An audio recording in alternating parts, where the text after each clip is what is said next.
How to develop court vision. I'm Tony. Welcome back to Streetball Strategies.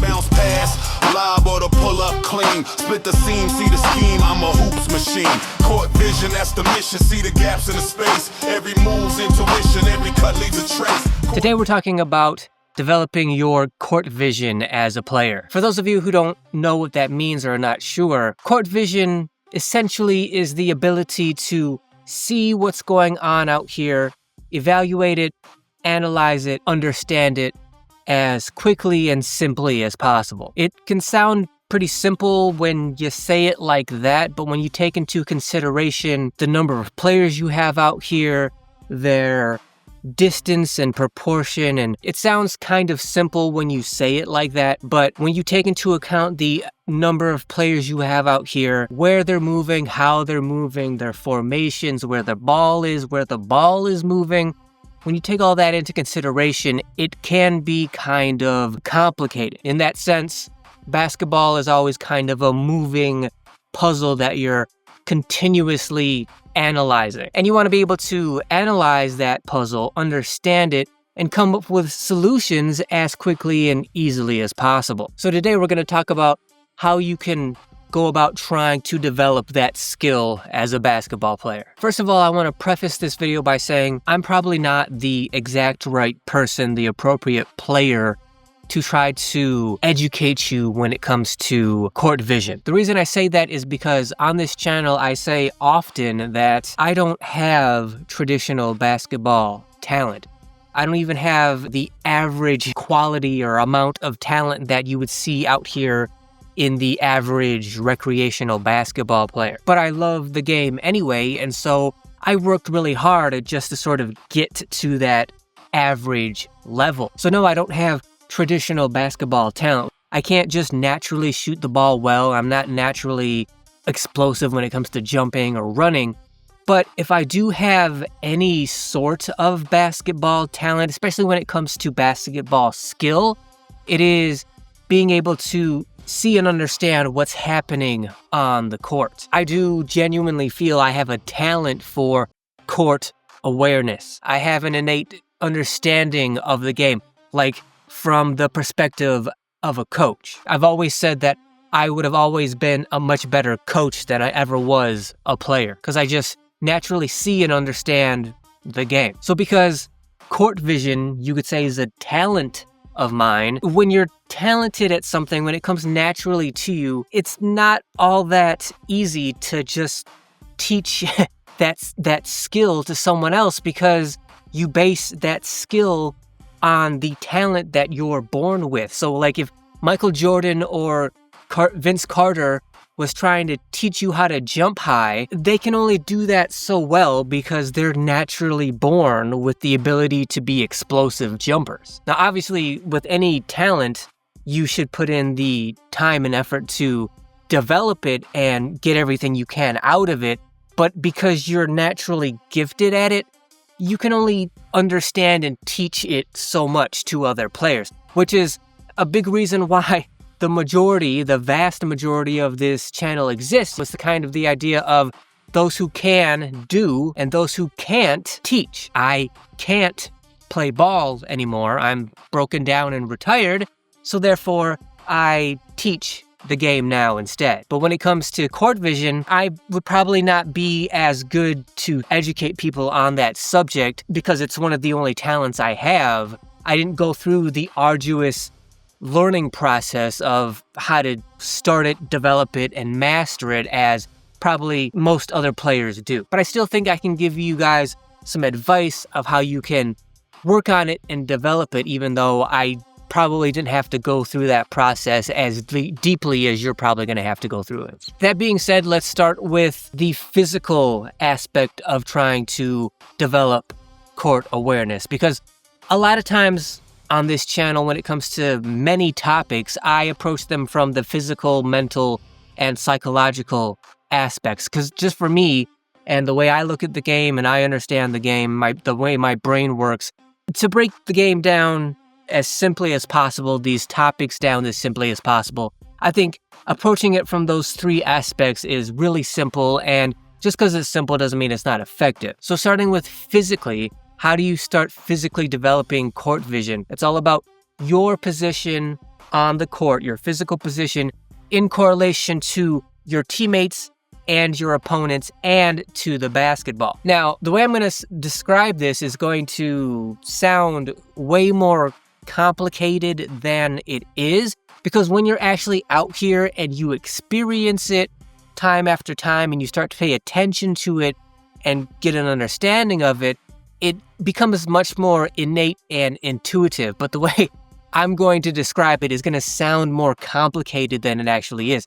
If you want to break it down and actually not have it be actually in real world application so complicated, you just come out here and start paying attention to what I'm saying and you'll get the hang of it rather quickly. So the way it works in my mind in terms of physical position on the court, there's kind of two levels, right? The level is, number one is you and your teammates, right?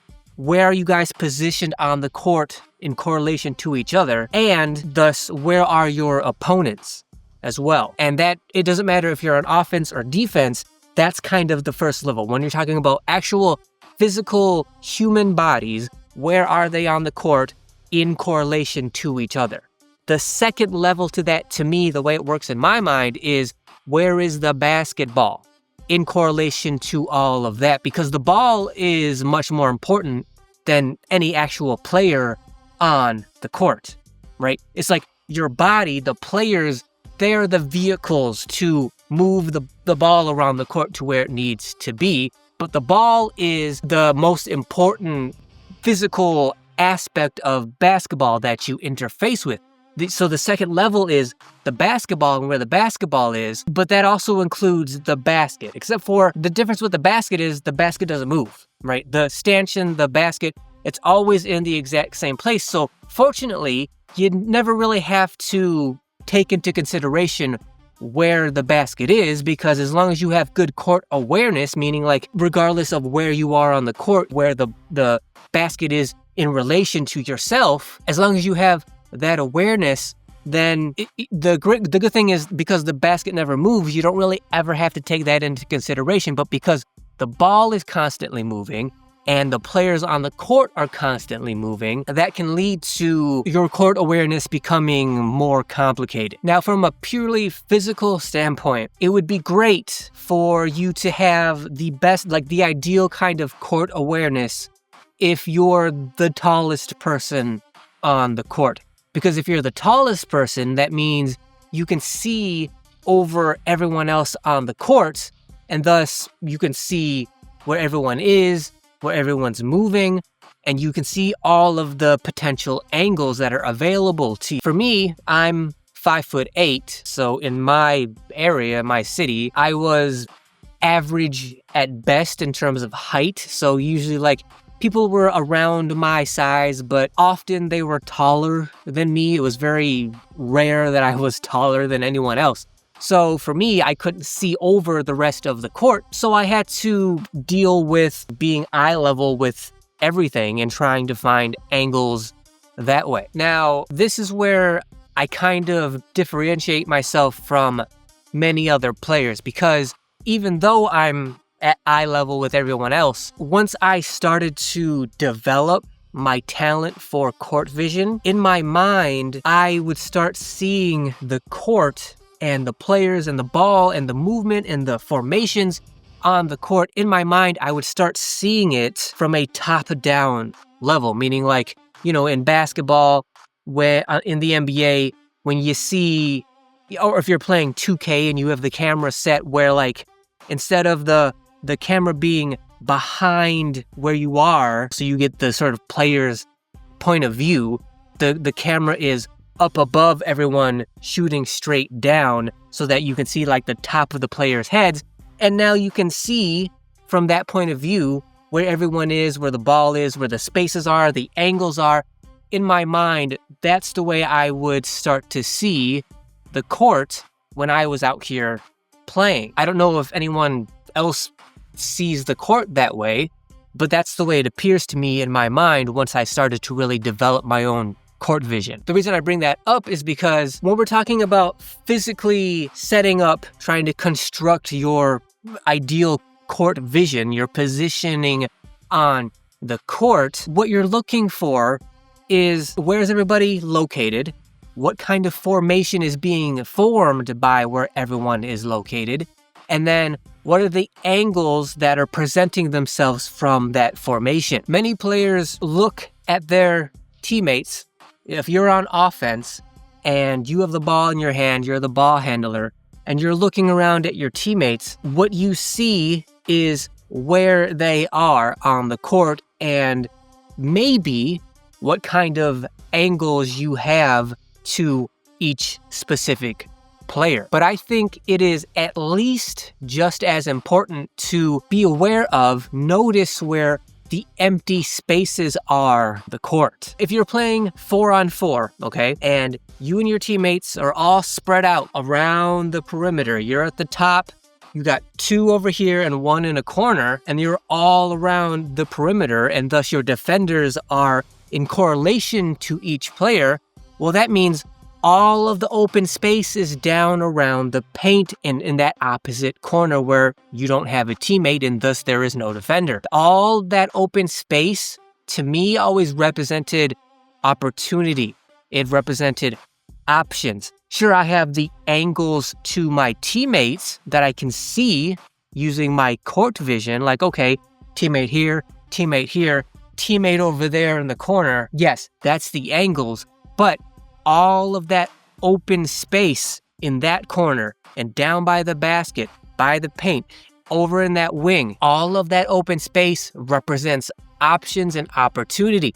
Usually, that open space is where stuff either can or probably will happen. If you look around at your teammates and the angles they present to you, if they're not good or not useful, well, then usually whatever play is going to take place is probably going to take place in a few seconds in those open spaces on the court. It's up to you to figure out how to use those open spaces to create the best opportunities possible to score and be successful on that play. It is possible that if we are in that formation that I just noted, player here, teammate over there, if I just pass to my teammate over here on the wing and he just shoots the ball without moving, that's very possible that that could happen, but there's probably a better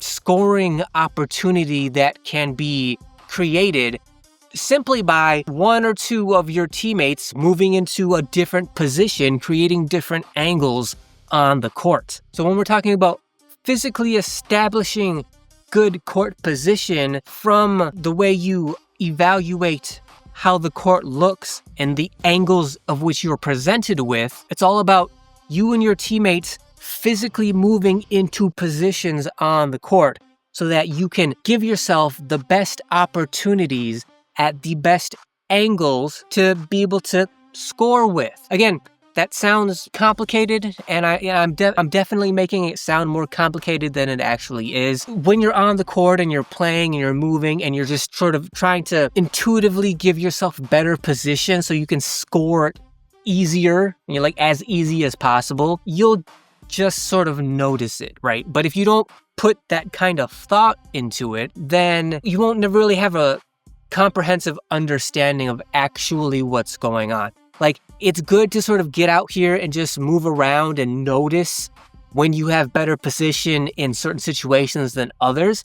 But I think it's good to combine that with the thought and understanding of like how and why does certain positions and formations lead to easier, better shots than others. When we talk about the mental aspect of developing court vision, the strategic aspect of it, it's all about evaluating what options you have or lack thereof and how to create more and better options. Because the way you formulate yourself, you and your teammates in correlation to your opponents out here on the court, the way you see that, the way you evaluate it is all about what are my options? What can I do? What is the other team allowing me to do? And I want to emphasize that this not only, don't think of this only as offense, right? This is defense as well.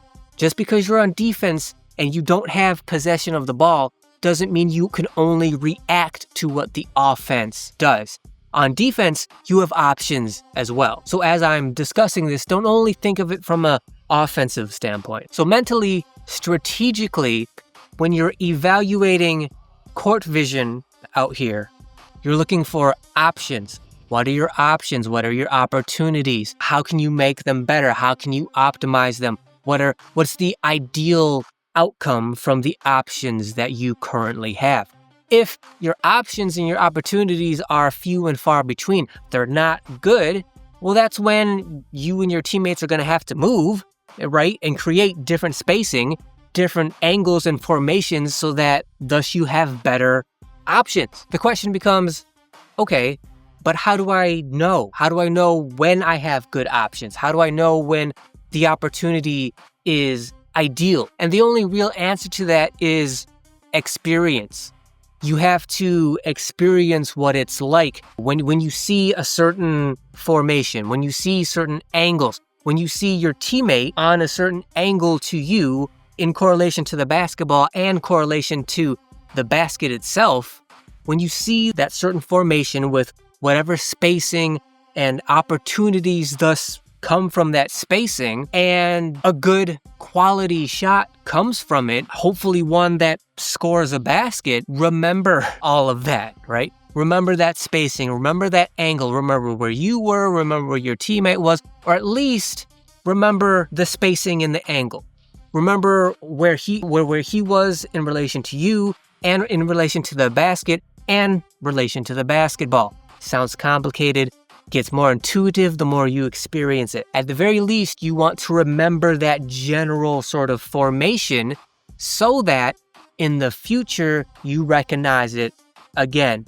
This aspect of court vision comes down to pattern recognition, recognizing what patterns take place during a game that either lead to bad outcomes or to good outcomes, so that in the future you can recognize those same kind of patterns, those same kind of formation and angles again, so that you can either avoid them or exploit them because they were good. But the only way to really get an understanding of those patterns is to either experience them yourself, which I think is the best way to remember it, because when you're actually in game and competition and you experience those angles and those formations and something either good or bad comes from them, not only do you sort of visually witness it taking place, but because you're in that game and that play affects whether you're starting to win or lose that game, it also emotionally affects you. Like if a play goes well, then you get some kind of jubilation from it. So hopefully you remember it, and probably much more powerfully if a certain formation takes place and you're like, for instance, you're on offense and it results in you like turning the ball over and you make the mistake. Well, then you're probably going to remember that even better, even more clearly, because not only did you visually see it take place, but it probably hits you emotionally as well. Like, oh my God, I screwed up so bad in that instance. I made such a bad and negligent mistake that you're embarrassed and ashamed and you don't want to do it again. So not only do you visually experience it in person, but you also emotionally experience it. The other way to really get better at pattern recognition is to study game tape. Hopefully it's your own game tape of the games that you take part in out here. Like that's probably going to be most beneficial to you, but really watching any high level basketball and starting to see and recognize, remember patterns from NBA, college, any high level basketball, the more you see, the more you can visually experience what formations and patterns are taking place, the better you're going to be able to remember them when you're actually out here yourself in competition. For me, part of my talent was, okay, when I see certain patterns, certain formations, certain spacing on the floor with certain angles, I only had to see that happen 1 or 2 times before it started to click with me and I started to really remember and recognize those patterns. My guess is for other players, it probably is going to take a few more repetitions for it to really start to sink in. But the point is, the more you see it, the more you remember it, thus the more you'll recognize it when it actually happens to you on court in competition in your own experience. And the more you can recognize those patterns, the more you can then anticipate what's probably going to happen, what the outcome is going to be from that spacing, that angle, whatever's taking place. Because the more you see it, the more different outcomes you see come out of it. And the more you experience it, the more you're like, okay, well, I've seen this before, I've experienced this before. This is probably what's going to happen. If that doesn't happen, like if A doesn't happen, which is the most likely outcome, then I know because I've seen it and or experienced before, then probably B is going to happen if A doesn't. So pattern recognition can then result in anticipation of outcome of said spacing and angles. And when you put that all together, that's the vast way that you understand what's taking place out here on the court.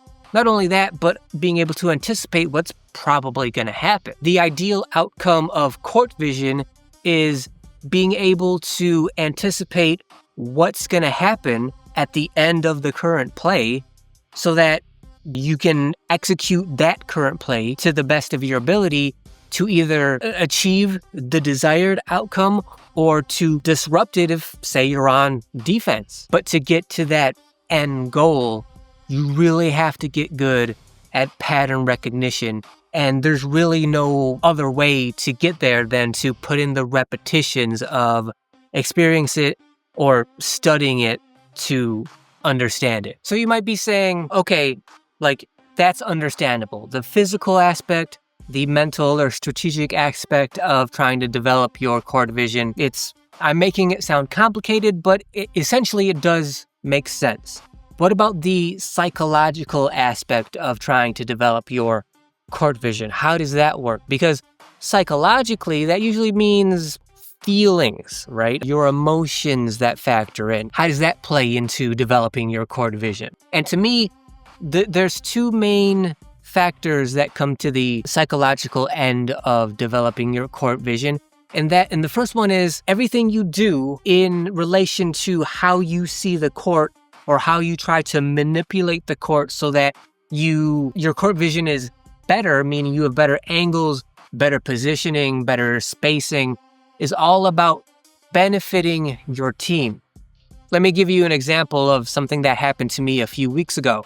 Right, I'm out here and I just randomly decided that I was going to play, 3-on-3 with teenagers half my age. Just randomly decided I was going to run a game with them just because my body felt good that day. So I was like, all right, well, let's just see how this goes. So I'm playing with them and I'm the elder statesman, but I really, from a physical standpoint, don't have any business being on the court with them because I'm old, broken down, and retired, and they're 19 or whatever. But I have decades of experience on them, so there is a little bit of a balance there. So there was an instance on the court where we're on offense. I got my 2 teammates. I'm checking the ball up, and now I have the ball top of the key, and I have a teammate on my left, on my right. I have a teammate on my left, both just standing over on the wings of the 3-point line, just standing there, and they're just watching me. Now, I'm a pass-first point guard. I'm not a scorer. I don't proclaim to be a scorer. I don't want to be a scorer. It's not in my nature to be a scorer. I want to pass to people who can actually score so we can actually be successful. But I just checked the ball up. I have a teammate on each corner, and they're just watching me. They're just standing there waiting for me. Now, in my mind, I'm thinking, okay, what are you guys going to do so that I can get you the ball in a good position to score as easily as possible? That's what I was thinking. And what they were probably thinking was today's version of basketball is isolation basketball. the best player, or a lot of times out here at the park, whoever just happens to have the ball, they go one on whatever, they isolate against the entire team, and then you pass to your teammate to bail yourself out if you need to. Like, that's the kind of basketball they are used to playing. I'm used to playing the kind of basketball where I tell people what to do as the pass-first point guard, and the result of that is then me making a play for them so they can score easily. But they're strangers. We don't know each other. We don't know each other's game. So they're expecting me to isolate against my defender, and I have no intention of doing so, even though I don't know them, and I don't want to come off as being a jerk to them, especially because I'm the older guy. I don't want to come off as like, oh, you young whippersnappers better listen to me because I know better than you. I don't want to come off like that. But they're not moving, and the way we play basketball is very different, right? So I have to say to them, I feel compelled to say to them, okay, go here, do this, move, go here and do this thing so that you give me more options. Because right now, my court vision in this 3-on-3 game is just like one here, and you're not moving, and I'm not gonna isolate. So you guys gotta do different stuff. You gotta move, you gotta give me different angles, give me different spacing, because this just isn't gonna work right here for this particular situation. So I told them that, and they did it, and we were able to make a good play out of it because they changed their position, thus changing the spacing and the angles on the court, giving me a different vision on the court to work with, and I did, and we scored because they can score and I can't. But from this locked in triangle position, nothing was gonna happen. So I told them to move and to go places and do stuff in the attempt to help benefit my team. So when you're on the court, whether you're the ball handler or not, you should be constantly scanning the court, evaluating the space and the angles. And if nothing good is taking place, then you either gotta move, right? So you create different spacing and different angles, or you gotta tell your teammates to move to create that different space in the different angles. But whatever you do, it's all about benefiting your team so that you give your team better options, better opportunity, better spacing, better angle. And you want to make that as clear as possible to your teammates, like everything you do out here in terms of changing and developing the court and the way you see it, the spacing and the angles, is all about you trying to help the team be more successful, at least in that one particular specific play. And again, that's offensively and defensively. The inverse of doing whatever it is to benefit your team is doing whatever it takes to make your opponent uncomfortable. Now, the classic standard way of doing this is being on defense. When most players in my experience throughout my entire career, but especially today, is like, if you're on defense, it's your job to wait for the offense and then react to the offense, because nobody wants to be on defense.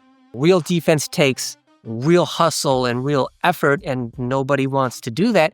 Everybody just wants to get back on offense because offense is the fun part. So you just wait for the offense to dictate what you do, and then you react to the offense. My forever argument with that was like, no, you don't react to the offense. You attack the offense. You make the offense react to you. You make the opponent uncomfortable, whether you're on offense or on defense. So if you're on defense and you see their offensive formation changing, their positioning changing the angles, changing where the open space is on the court, they're doing that to try to give themselves better options. You should know that. You should keep that in mind.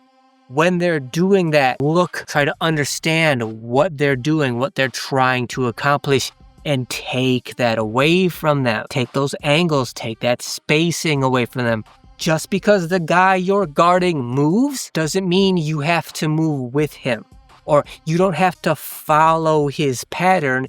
in the way that he moves. Just because he takes a certain angle on the court doesn't mean you have to follow parallel with him. You can veer off a little bit because maybe if he's moving without the ball and he's anticipating a pass coming to him, well, maybe instead of you moving parallel with him and just letting him catch the pass, maybe you veer off so that you can intercept the pass. You close the gap between that open space and the basketball so you can get the turnover, steal the pass. Instead, most players, they just follow their opponent, let them catch the ball because they're not trying on defense. They're not trying to be disruptive. They're not trying to make their opponent uncomfortable. They're just waiting, essentially, for that play to get over with so that they can get back on offense. So ideally, not only would you be making changes on the court and your positioning so that you can give your teammates better options and benefit them as much as you can, ideally, simultaneously, you would be also making your opponents uncomfortable by taking away whatever spacing and angles they're trying to set up for themselves to give themselves better options. So basically, ideally, what you're trying to do is make your teammates feel better by benefiting them and make your opponents feel worse or uncomfortable by making their options worse. Again, kind of sounds more complicated than it is. Hopefully, the more you do it and experience it, the more intuitive it will get, and the more you'll sort of understand what I'm trying to get at. So that's how I describe how to get better at developing your court vision. I probably should have, at the beginning of this video, said, like, if you're looking for, like, specific tips, drills, workouts, or whatever to get better, like, that's not what this video is about. The video's like, come out to the court, experience all of this stuff I just said, and hopefully my advice and the way I broke it down verbally will help you to more quickly sort of understand what's happening out here so that it'll click into place in your brain a little bit quicker than it would for other players that have never seen this video but also want to improve their court vision. That's kind of my goal for this video. You watch the video, you hear what I say, it sounds complicated, but then when you get on the court and you experience it, you're like, oh yeah, that's what Tony was talking about.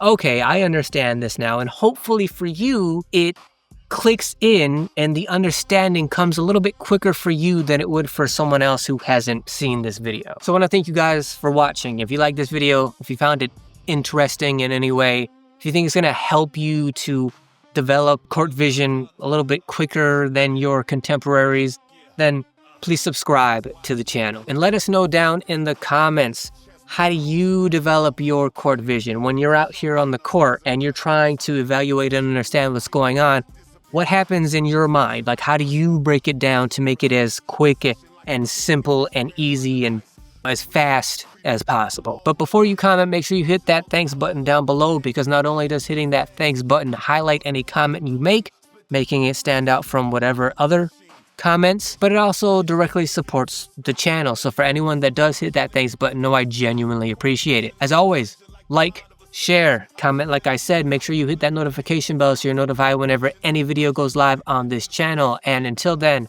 see you guys next week. Court vision, that's precision like the mind of a sage. Options endless in the system, flipping plays on the page. Peripherals popping, I'm a hawk in the mix. Reading bodies like books, every chapter clicks. Baseline to the art, I'm Picasso with the wrist. Pocket past Picasso, defense can't resist. It's geometry in motion, angles acute. Step through the paint, I'm conducting the route. Options like a buffet, I'm serving the plate. No look, they shook, I'm controlling their fate.